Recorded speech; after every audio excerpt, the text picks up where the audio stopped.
I'd like to thank all the men and women in the armed forces. I wouldn't be able to follow my dreams if it weren't for them. I get nervous for a show, then I put it all to the side when I realize. You got to be able to use your mind to kind of sense what's going on with your body. And I would watch my clients, and I would know that these are some of the things that this is how it should be done, and then it was like they couldn't do it.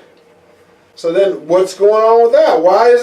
How is that happening? You know, I'm telling them what to do, because that's where you got to have a sense about your body. I would like to write a book called Body Sight. Being able to know, and I go over that with my clients, okay, what's going on at this joint when you're doing a squat? What's going on at the ankle when you're doing a squat? What's going on at your hip when you're doing a squat? What is a hip? You know, all those kind of things. And if I could put those images inside their mind and inside their brain, and then with that, you know, show them how it looks on my body, and then have them do that, then it's like it makes all the difference, because they can start seeing it and sensing it inside their own body. And how does that work? So if you think about it like this, and I get this from that guy Dan Siegel. He talks about the hand model of the brain, and it's like, okay, so let's say that this is the spine, right? And this is just, let's say, subcortical areas, right? So your amygdala, the thing that you hear people talk about, fight or flight thing, your hippocampus, which is part of your memory, okay? Your thalamus sits off in here also. There's also something called an insula and an anterior cingulate, and then over the top of that is your cortex. This would be the front. This is where your eyes and stuff like that would be. Your forehead would be right here. Eyes about right here. Okay? And so this is your brain. Okay? And so the deal is that what we do is that we get you to sense your body, sense your joints, sense, you know, how your joints are moving and all like that. And what happens is that anterior cingulate and your insula get stronger through the process of visualizing those things, seeing those things, and then being able to sense how they move. And as that gets better, then you have better body sight, and then with that body sight, you're able to then do things in a safe and effective way. You know, and that's what we're doing. You know, and I think it's revolutionary. I don't think nobody's talking about that kind of stuff. I don't see that. I hear people talk about biomechanics. I hear people talk about physiology. I hear people even talking about motor control. But now what we're talking about is using your mind to help you control your body in a way that makes your exercise safer and effective and very efficient. I mean, get in, get out, go on with your life.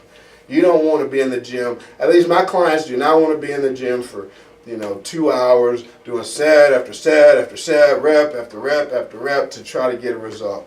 You know, it's a lot simpler than that. Just come in, put in stress on the muscle, and get out. And get out.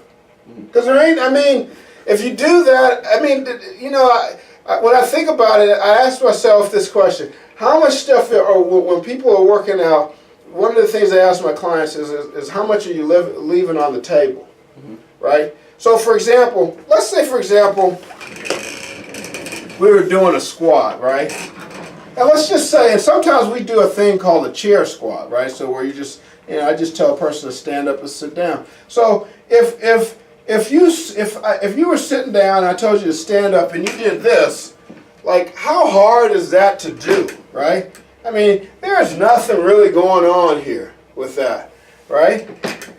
But now, if we had you move right to the verge of standing up, right, and then cued you into what your pelvis was doing at this position, what this bone, your femur is doing at this position, so that you have that in your mind, and then you started working those things like that, you changed the whole thing of getting up and down out of a chair.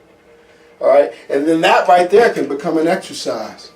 Then that can become an exercise that can really stimulate a muscle, the muscles of your quads and your glutes, which can have a good impact on, how you look in your jeans, but also can have a great impact on your quality of life for the rest of your life, because then you will always be able to get up and down out of a chair. What do we see people when they're in their 70s, 80s, and 90s? They struggle doing the simplest thing, getting up and down.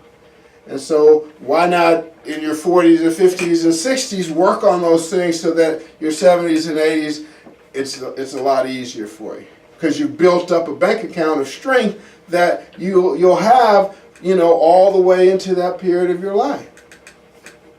And I've seen that with some of my clients that started in their 60s and then they're in their 80s and they've gone through health issues along the way and they've lost some strength, but really they've lost strength back to the place where they were when they were in their 60s. And that's a beautiful thing, really.